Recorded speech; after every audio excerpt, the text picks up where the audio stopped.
ओंकारं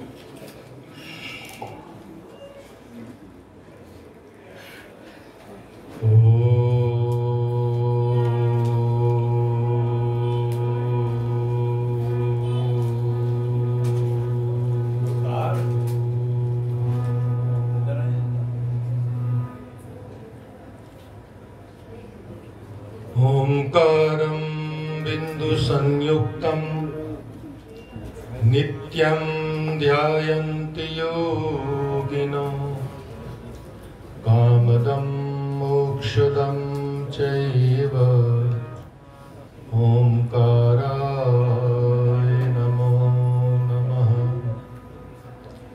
हे सृष्टि स्थिति पालक प्रभुवन, हे नाथ मायाधिप, हे गोवर्धन कंदरालय विभो, मां पाहि सर्वेश्वर। अंगे तु वामे वृषभानुजा मुदा, विराजमानामनुरूप सौभगाम्, सखीं सहस्रे परिसेवितां सदा, सुमरेम देवीं सकलेष्टकामदाम्। गोविन्दं गोकुलानन्दं गोपालं गोपवल्लभं, गोवर्धनधरं धीरं तं वन्दे गोमती प्रियं। सर्वमंगलमांगल्ये शिवे सर्वार्थसाधिके, शरण्ये त्र्यंबके गौरी नारायणी नमोस्तुते, नारायणी नमोस्तुते।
मां भगवती के चरणों में वंदन करते हुए परम श्रद्धेय गोलोक प्रवासी हमारे बाबा जी के पावन चरणों में वंदन करते हुए मंचस्थ समस्त श्रद्धेय संत वृंद, विप्र वृंद, आचार्यगण सभी को वंदन करते हुए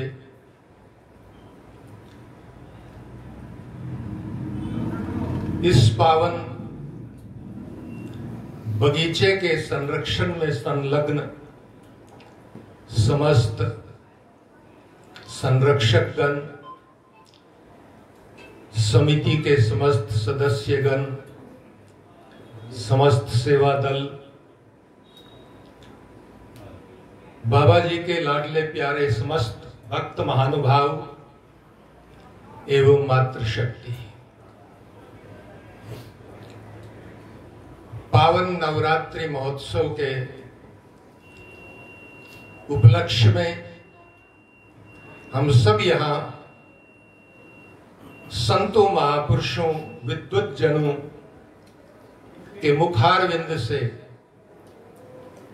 बाबा जी के ही इस लगाए हुए बगीचे में बैठकर सत्संग का श्रवण पान करके अपने आप को धन्य महसूस कर रहे हैं। 3 दिन का ये नवरात्रि के मध्य जो शक्ति सम्मेलन के स्वरूप में दूर दूर से महापुरुषों को हम बुलाते हैं और उनकी वाणी के द्वारा हम सत्संग का रसपान करते हैं। मेरा तो बड़ा परम सौभाग्य रहा है, आप सब जानते हैं। बाबा जी का स्नेह, उनकी कृपा करुणा करीब करीब गत 30 वर्ष से 29-30 वर्ष होने जा रहे हैं। बाबा जी की कृपा से बार बार आना होता है और आप लोगों के बीच में एक परिवार के सदस्य की तरह यहां आकर के इन कार्यक्रमों में मैं भाग लेता हूं। मां भगवती उस शक्ति के विषय में तो क्या कहा जाए, जो सकल जगत की नहीं त्रिभुवन की ही आधार है। आधार भूता जगतास्त्वमेका मही स्वरूपेण यथा स्थितासि अपाम स्वरूपा स्थितया त्वयेतत् अप्यायते कृत्सनम अलंकिवी। जो मां भगवती समस्त जगत की आधार है, इस सृष्टि की आधार है, जो मही स्वरूप ही है, इस सृष्टि ने सब कुछ अपने ऊपर धारण किया हुआ है। इस धरती ने जो कुछ भी धारण किया है, ये धरती साक्षात मां जगदंबा ही है, क्योंकि उस शक्ति में ही यह सामर्थ्य हो सकता है कि वो सब कुछ अपने में धारण कर सकती है। अन्य किसी में यह सामर्थ्य कैसे हो सकता है? कण कण में वही शक्ति है। सब कुछ उस शक्ति ने धरती का रूप लेकर के मही स्वरूप में सब कुछ धारण किया है, और जो कुछ धारण किया है वो भी वो शक्ति स्वरूप ही है, क्योंकि रचनाकार की रचना भी रचनाकार स्वरूप ही होती है। इसलिए हमारी सनातन संस्कृति में तो जो हमारी उपासना पद्धति है वो बड़ी अद्भुत पद्धति है। हम देव पूजा तो करते हैं, देव उपासना तो करते हैं, हम पंचदेव के रूप में सनातन संस्कृति के अनुरूप अपने अपने इष्ट देव का पूजन अर्चन, उस शक्ति का अर्चन हम करते हैं। किंतु सनातन संस्कृति तो ऐसी अद्भुत संस्कृति है कि इसमें केवल देव के रूप में नहीं, प्रत्येक प्राणी के रूप में भी देव को देव तुल्य प्रत्येक प्राणी को मान करके और उस शक्ति का ही सब में हम दर्शन करते हैं। इसलिए धरती के ऊपर जितने तत्व हैं उन सब की हम पूजा करते हैं। हम सुबह उठते हैं तो धरती के ऊपर चरण रखने से पहले भी धरती का वंदन करते हैं।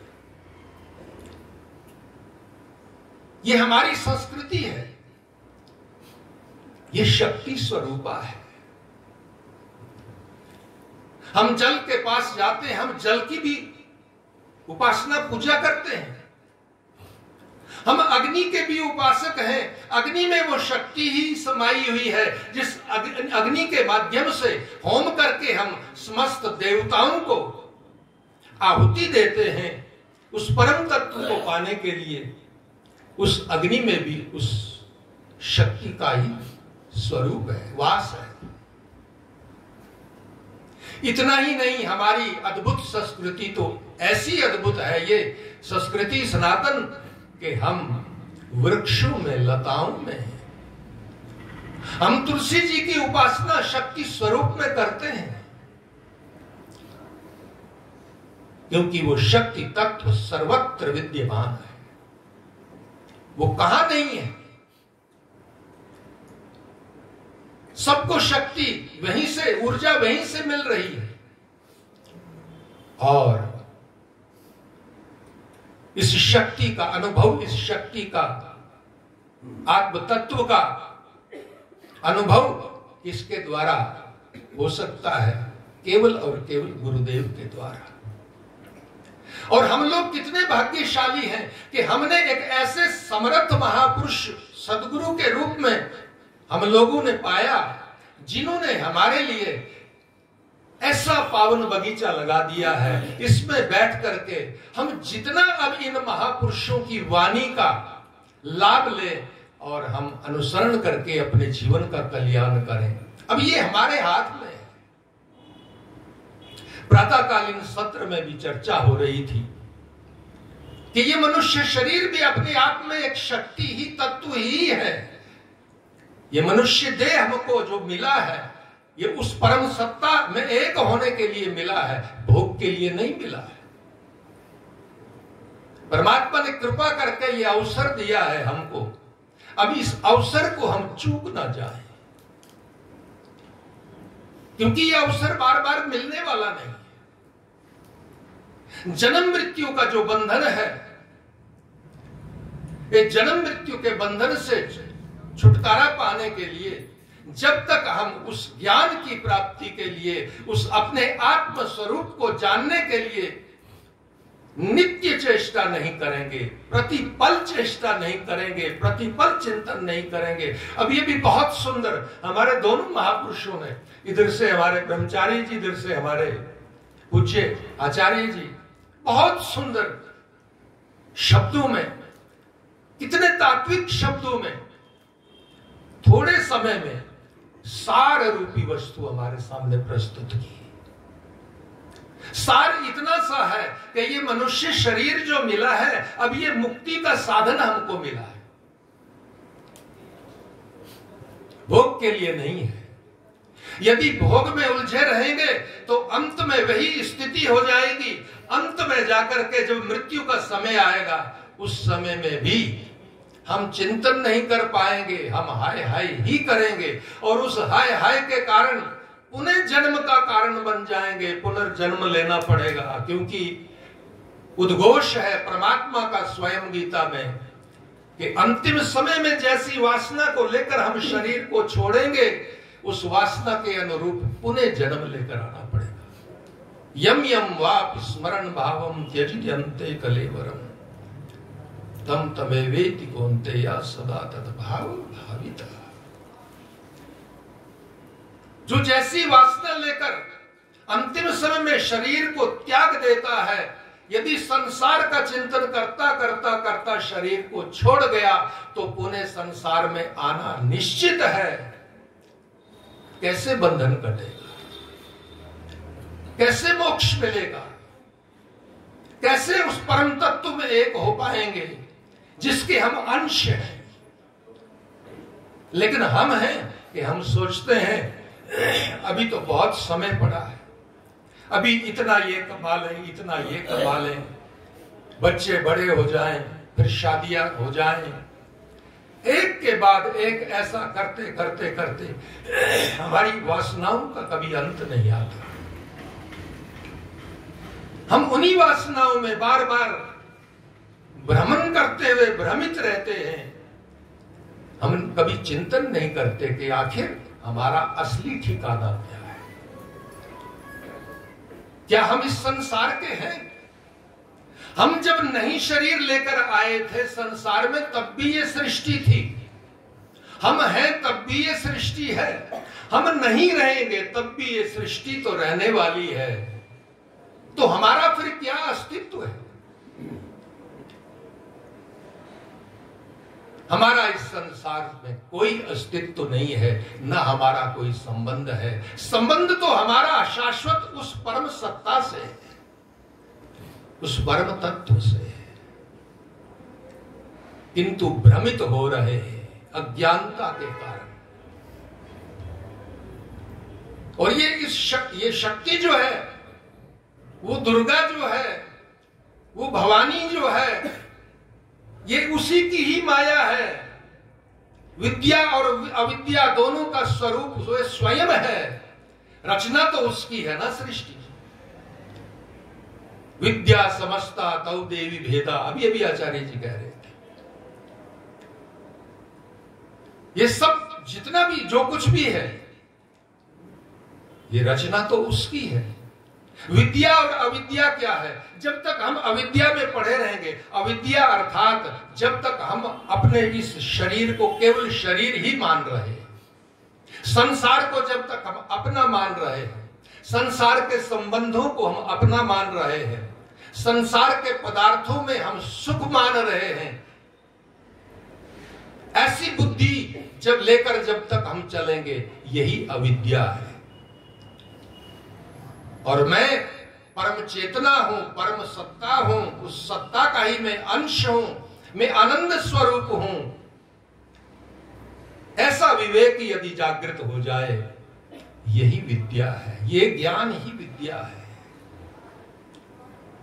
और इस ज्ञान की प्राप्ति के लिए, इस ज्ञान को दृढ़ करने के लिए, जानते सब हैं कि एक दिन सब कुछ छूटने वाला है, फिर भी छूटता नहीं है, समझपूर्वक नहीं छूटता है। मजबूरी में छूट जाए, धक्का लग जाए, चोट लग जाए, तो भले ही इधर उधर हम थोड़ा तीर्थ में चले जाएं, कहीं सत्संग में पहुंचे, अन्यथा ये ऐसी माया है कि ये जल्दी से समझ में नहीं आती। तो इस ज्ञान के लिए एक ही साधन है। इस ज्ञान को कौन प्राप्त कर सकता है? भगवान गीता में कहते हैं, श्रद्धावान लभते ज्ञान तत्परः संयतेन्द्रिया। जो श्रद्धावान है वो इस ज्ञान को प्राप्त कर सकता है। और श्रद्धा क्या है? श्रद्धा है शास्त्रस्य गुरुवाक्यस्य सत्य बुद्धि अवधारणम, सा श्रद्धा कथिता सद्भिर यया वस्तुपलभ्यते। अपने शास्त्रों में सच्ची श्रद्धा और निष्ठा, और सदगुरु के वचनों में सच्ची श्रद्धा और निष्ठा जिसके जीवन में है, वही श्रद्धावान है। जो सतत जो है शास्त्र के विपरीत कर्म कर रहा हो, सतत संतों की वाणी के का अनादर कर रहा हो, वो श्रद्धावान कैसे हो सकता है? श्रद्धा वही है कि हमारे शास्त्रों में श्रद्धा, सदगुरु के वचनों में हमारी दृढ़ निष्ठा हो, दृढ़ श्रद्धा हो। हम एक एक अक्षर सदगुरु का अक्षर का मनन करते हुए, चिंतन करते हुए और उसके ऊपर चलने की हम चेष्टा करें और उसके अनुरूप ही उपासना करें, तब इस ज्ञान का प्रागट्य होगा। और प्रागट्य होने के बाद फिर ये ज्ञान धीरे धीरे धीरे धीरे शनि शनि दृढ़ होगा। और जब ज्ञान दृढ़ होगा तभी हमारा कल्याण संभव है। जब तक हमारा ज्ञान दृढ़ नहीं है, ज्ञान है, जानते हैं, केवल जानकारी है, लेकिन दृढ़ नहीं हो रहा है। सुख और दुख का अनुभव होता है। जब कोई पीड़ा मिलती है तो दुखी होते हैं, कुछ क्षणिक संसारिक सुख मिलता है, थोड़ी सी प्रसन्नता और आनंद मिलता है। कहीं सत्संग में जाते हैं, अच्छा सत्संग मिल जाता है तो थोड़ा सा ज्ञान होता है कि वास्तव में संसार कुछ नहीं है। किंतु जब सत्संग से बाहर निकलते हैं पुनः विस्मृति हो जाती, भूल जाते हैं सब, दृढ़ता नहीं आती। तो दृढ़ता कैसे आएगी? दृढ़ता आएगी सद्गुरु कृपा से, महापुरुषों की कृपा से, संतों की कृपा से दृढ़ता आएगी। गीता में प्रसिद्ध प्रसंग है, आप जानते हैं, महाभारत के युद्ध में भगवान स्वयं अर्जुन के सारथी बन करके आज खड़े हैं। अर्जुन रथ को मध्य में ले जाने के लिए भगवान को कहता है, और जब मध्य में रथ जाता है अर्जुन चारों ओर दृष्टि डालता है। सामने क्या देखता है? सभी संबंधी, सभी कुटुंब, सभी अपने ही आचार्यगण, सभी अपना समाज खड़ा दिखाई देता है। अर्जुन सोचता है अब मैं क्या करूं? अर्जुन को वो मोह हो गया, मैं इन सबको मारकर क्या करूंगा? दूसरी ओर धृतराष्ट्र को भी मोह हुआ। उसका मोह केवल अपने पुत्रों तक सीमित है, मेरे पुत्रों का क्या होगा? दोनों मोहग्रस्त हैं। लेकिन धृतराष्ट्र का जो मोह है वो अपने पुत्रों के प्रति, मामकाः पांडवाश्चैव किम कुर्वत संजय। संजय को पूछता है कि ये मेरे पुत्र और पांडव क्या करने जा रहे हैं अब आगे? मामका कैसे इनकी विजय होगी? वो केवल और केवल अपने पुत्रों की विजय तक सीमित उसकी ममता है, इतना ही मोह है उसको। लेकिन अर्जुन जो है, अर्जुन का मोह केवल परिवार के लिए नहीं है या परिवार के नाश के लिए नहीं है। अर्जुन का मोह संस्कृति के लिए है, क्योंकि अर्जुन भगवान को कहता है कुल क्षय प्रणश्यन्ति कुल धर्मा सनातना। हे प्रभु, समस्त कुल का नाश होने से सनातन संस्कृति और कुल का सनातन मर्यादा जो है वो नष्ट हो जाएगी। और धर्मे नष्टे कुलम कृत्सनम अधर्माभिभवति। और जब कुल की मर्यादा मिट जाएगी, संस्कृति की मर्यादा मिट जाएगी तो अधर्म हो जाएगा। और जब अधर्म होता है तो फिर क्या होता है?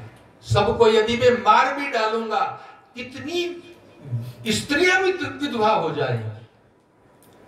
और वैधव्य के बाद यदि वो अपने स्त्री धर्म को नहीं बचा पाई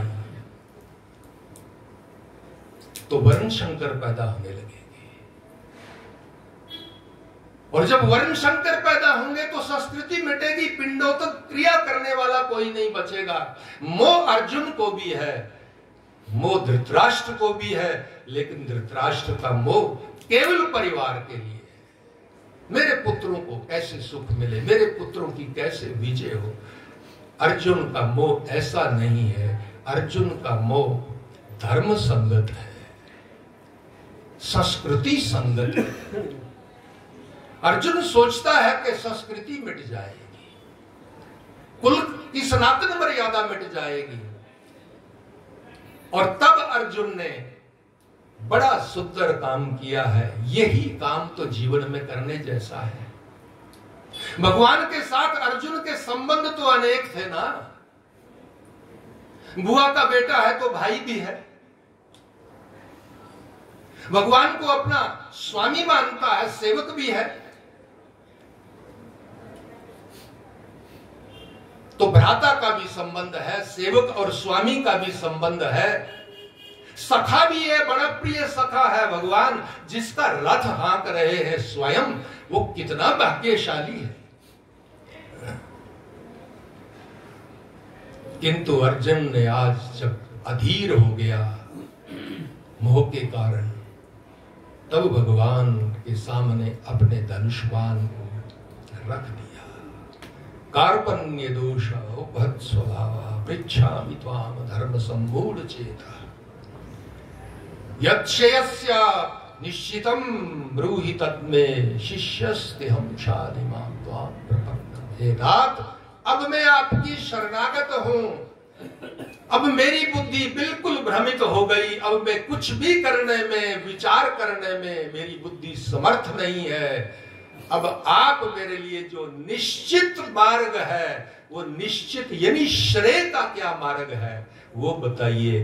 क्योंकि शिष्यस्तेहं शालिमां त्वां प्रपन्नम्। आज एक चौथा ऐसा अद्भुत रिश्ता जोड़ दिया ठाकुर से कि आज मैं अब आज से आपका शिष्य हूं।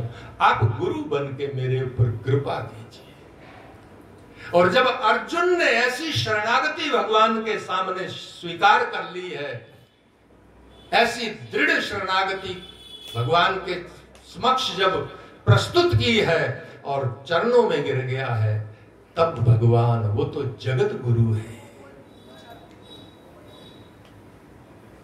उसके बाद तो ऐसे बरसा है ज्ञान, कौन वर्णन कर सकता है। भक्ति योग, ज्ञान योग, सांख्य योग, लेकिन उस सब में भी गीता को आप ठीक से देखेंगे तो पाएंगे कि ज्ञान योग की चर्चा है, सब प्रकार की अन्य भी चर्चाएं हैं, किंतु भगवान का लक्ष्य केवल कर्म योग के ऊपर है। अर्जुन से वो कर्म कराना चाहते हैं, उस छात्र धर्म का निर्वाह वो करे, वो कराना चाहते हैं। इसलिए अनेक प्रकार से अर्जुन को समझाते हैं, अपना उदाहरण देते हैं।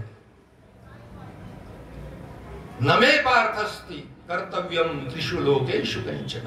अर्जुन, तीनों लोक में मेरे लिए कोई कार्य करना बाकी नहीं है। मैं कर्म से पर हूं, लेकिन फिर भी मैं जब अवतार लेकर आता हूं इस धराधाम पे, तो मैं स्वयं कर्म में वर्तन करता हूं। मैं स्वयं कर्तव्य धर्म का पालन करता हूं ताकि पीछे की प्रजा भी उस कर्म मार्ग को अपनाए। क्योंकि कर्म से कोई अछूता नहीं रह सकता, कर्म तो करना ही पड़ेगा। बाबा जी ने सुंदर बगीचा लगाया है, यहाँ केवल सत्संग नहीं, यहाँ कितने प्रकल्प खड़े किए हैं। क्योंकि सदगुरु जो है वो कर्तव्य धर्म के मार्ग से ले जाता हुआ अंत में प्रभु चरणों तक पहुंचा देता है। ये सदगुरु में ही ये सामर्थ्य हो सकता है, सदगुरु ही ये कार्य कर सकते हैं। अर्जुन का कल्याण हो गया, सदगुरु बनकर अर्जुन को कृतकृत्य बना दिया। दूसरी ओर धृतराष्ट्र को देखो, जिस प्रकार से अर्जुन को भगवान रणांगन में गीता का उपदेश दे रहे हैं, ठीक अक्षरशः उसी प्रकार वेदव्यास जी द्वारा दिव्य दृष्टि प्राप्त करके संजय जो है एक एक संवाद दृष्टि धृतराष्ट्र को सुना रहा है। भगवान ने अब ये ज्ञान दिया, भगवान ने अब ये ज्ञान दिया, भगवान अब ये बोले, भगवान अब ये बोले, अर्जुन ने अब ये प्रश्न किया अक्षरशः।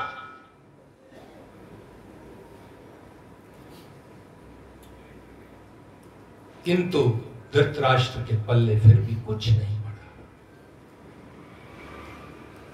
अर्जुन धन्य हो गया, धृतराष्ट्र अंत तक मामकाह करता रहा, क्योंकि अर्जुन का जो मोह है वो परिवार के प्रति है, और अर्जुन धृतराष्ट्र का जो मोह है केवल परिवार के प्रति है, और धृतराष्ट्र अभी गुरु चरणों में नहीं है। अर्जुन ने भगवान को गुरु मान करके शरणागत हो गया है, और जब शरणागति दृढ़ हो जाती है तब गुरु और शिष्य में कुछ भेद नहीं बचता, गुरु अपना सर्वस्व लुटा देते हैं।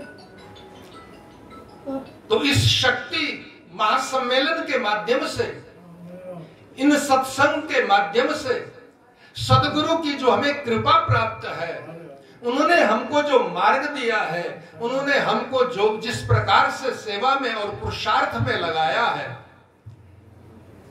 वो सेवा और पुरुषार्थ करते करते यदि उनके वाणी का हम ठीक से यदि अनुसरण करें तो हम अपना सहज कल्याण कर सकते हैं। प्रश्न है, शरणागति दृढ़ होनी चाहिए, शरणागति सच्ची होनी चाहिए।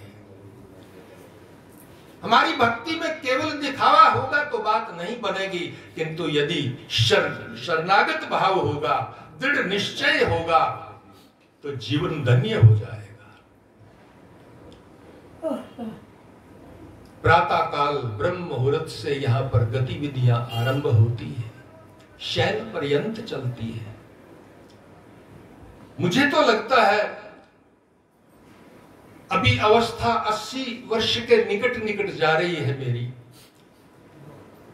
और भारतवर्ष में करीब करीब, अन्य विदेशों की बात छोड़ूं, केवल भारत की बात करूं तो शायद ही भारत का कोई ऐसा प्रांत है जहां मेरा भ्रमण ना हुआ, जहां के देवस्थानों के दर्शन ना हुए, जहां के क्षेत्रों में अनेकानेक संतों महापुरुषों के दर्शन ना हुए हो।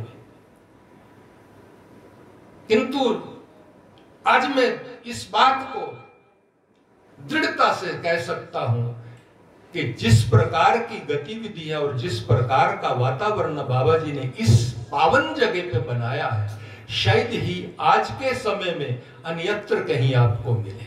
जय हो। मुझे नहीं लगता। हाँ, सत्कार्य होते हैं। ये देश बड़ा, ये तो गुरुओं का देश है, ऋषियों का देश है, ये तो परमात्मा की भूमि है। यहाँ पर स्वयं परमात्मा को बार बार आने की इच्छा होती है। इस भूमि के ऊपर वो स्वयं अवतरित होकर के आते हैं।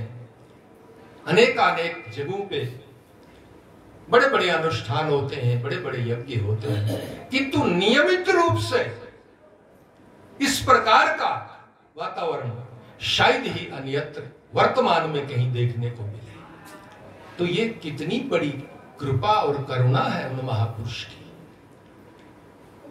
कि कैसा बगीचा लगा गए।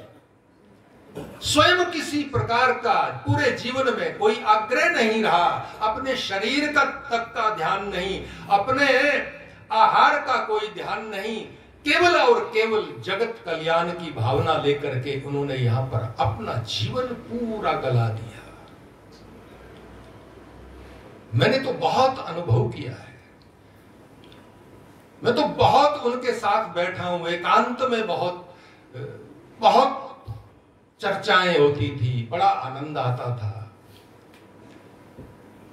उस समय को याद करता हूं तो मन तो भरता है कभी कभी।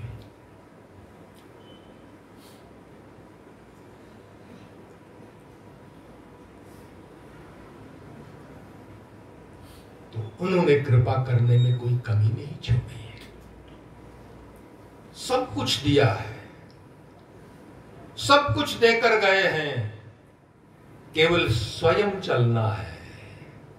मंजिल की ओर बढ़ना तो स्वयं पड़ेगा, स्वयं बढ़ना पड़ेगा।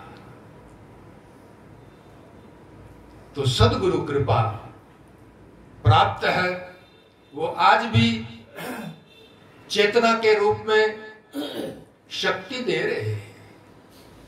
उन्हीं की शक्ति से, उन्हीं की सद प्रेरणा और कृपा से ये सब चल रहा है। मैंने शायद गत वर्ष भी प्रार्थना की थी, अब तो हमें बस केवल इतना करना है कि हम उस मार्ग पे बस चलते रहें, चलते रहें, चलते रहें, कभी विचलित ना हो। यदि विचलित हो गए तो बहुत बड़ी हानि है फिर जीवन में। इसलिए उनकी साधना को सफल करना आप शिष्यों का कर्तव्य है।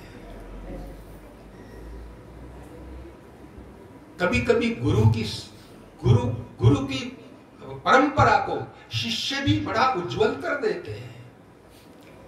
तो इस परंपरा को उज्जवल करना अब आपके हाथ में है। ये जो भी आयोजन होते हैं, यहां पर संतों का कितना आदर होता रहा है। धर्म सम्राट करपात्री जी महाराज से लेकर के आज पर्यंत अनेकों शंकराचार्य, अनेकों विद्वान महापुरुष, ये व्यासपीठ ऐसा है कि यहां पर बाबा जी की ऐसी कृपा रही है। बड़े बड़े मनीषी लोगों ने इस व्यासपीठ को आकर के सुशोभित किया और सत्संग दिया है यहां से।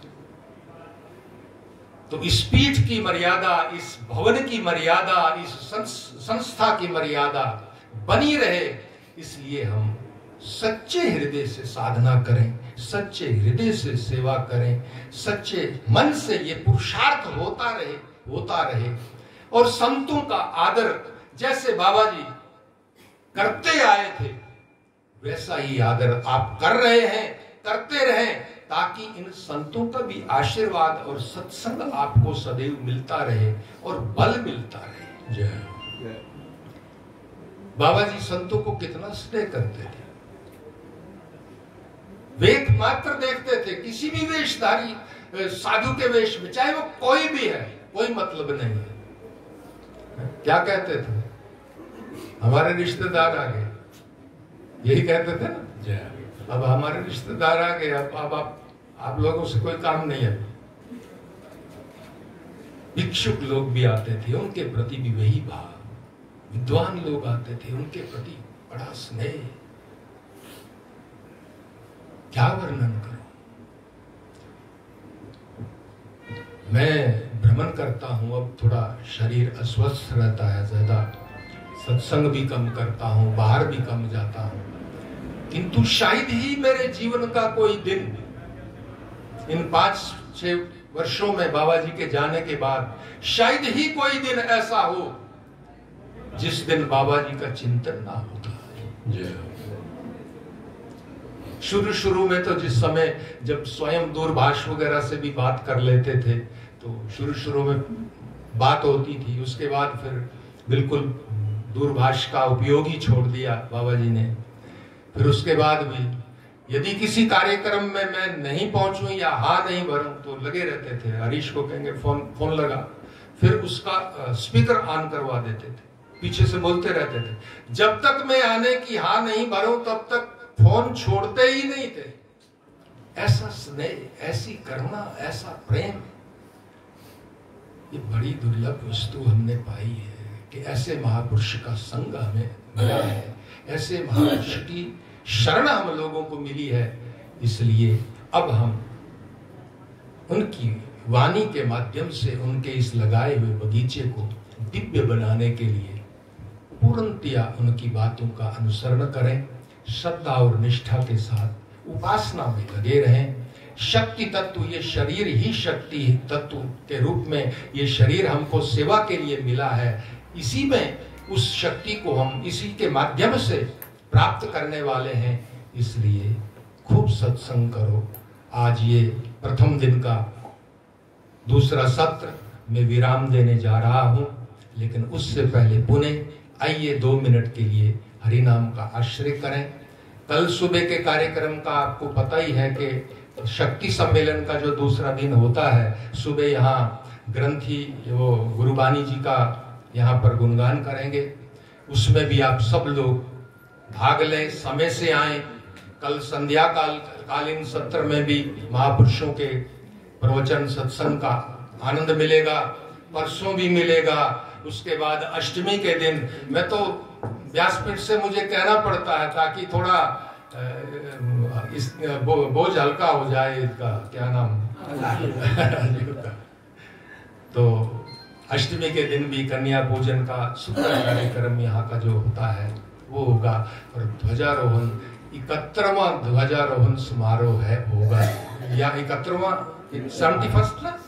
हाँ, कैसे समय निकल जाता है देखो जो है।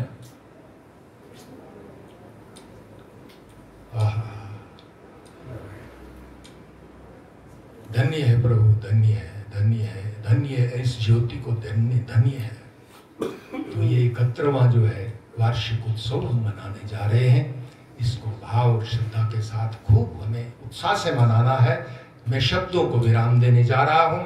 आइए हम कुछ क्षण के लिए पुनः हरिनाम का आश्रय करें। जय राधे गोविंद गोविंद गोविंद राधे राधे गोविंद गोविंद गोविंद राधे राधे गोविंद गोविंद गोविंद राधे राधे गोविंद गोविंद राधे राधे गोविंद गोविंद गोविंद राधे राधे गोविंद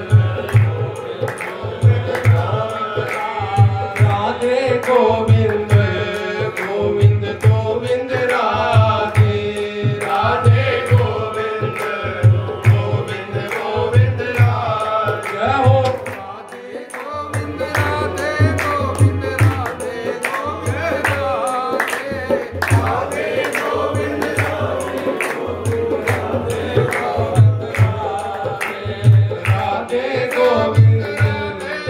गोविंद राधे गोविंद राधे राधे गोविंद राधे गोविंद राधे गोविंद राधे राधे गोविंद राधे गोविंद राधे गोविंद राधे राधे गोविंद राधे गोविंद राधे गोविंद राधे गोविंद राधे गोविंद गोविंद राधे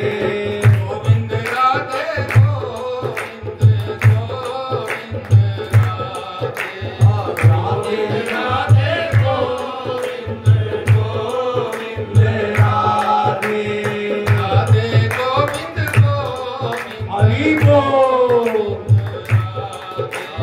राधे गोविंद गोविंद गोविंद राधे राधे गोविंद राधे गोविंद राधे गोविंद राधे राधे गोविंद राधे गोविंद राधे गोविंद राधे राधे गोविंद राधे गोविंद श्री राधे राधे गोविंद राधे गोविंद राधे गोविंद राधे राधे गोविंद गोविंद गोविंद गोविंद राधे राधे गोविंद गोविंद गोविंद राधे राधे गोविंद गोविंद राधे गोविंद राधे गोविंद राधे गोविंद गोविंद राधे हे जग जननी हे जगदम्बा हे जग जननी हे जगदम्बा हे जग जननी हे जगदम्बा हे जग जननी हे जगदम्बा हाथ भवानी शरणे लीजे हाथ भवानी शरणे लीजे हाथ भवानी शरणे लीजे हाथ भवानी शरणे लीजे हे जग जननी हे जगदम्बा हे जग जननी हे जगदम्बा हे जग जननी हे जगदम्बा हे जग जननी हे जगदम्बा हाथ भवानी शरणे लीजे हाथ भवानी शरणे लीजे हाथ भवानी शरणे लीजे हाथ भवानी शरणे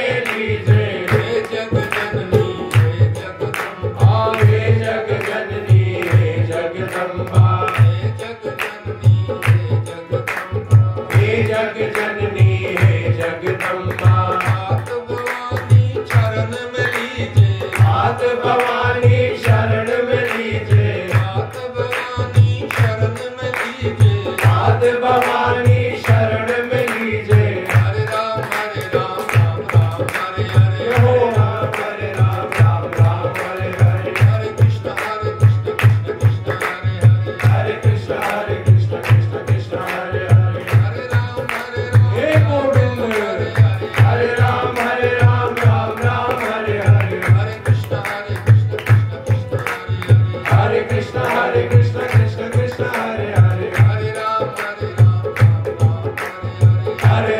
हरे राम राम राम हरे हरे हरे कृष्ण कृष्ण कृष्ण हरे हरे हरे कृष्ण कृष्ण कृष्ण हरे हरे हरे राम राम श्री राम हरे राम राम राम हरे हरे हरे कृष्ण कृष्ण कृष्ण हरे हरे हरे कृष्ण कृष्ण कृष्ण हरे हरे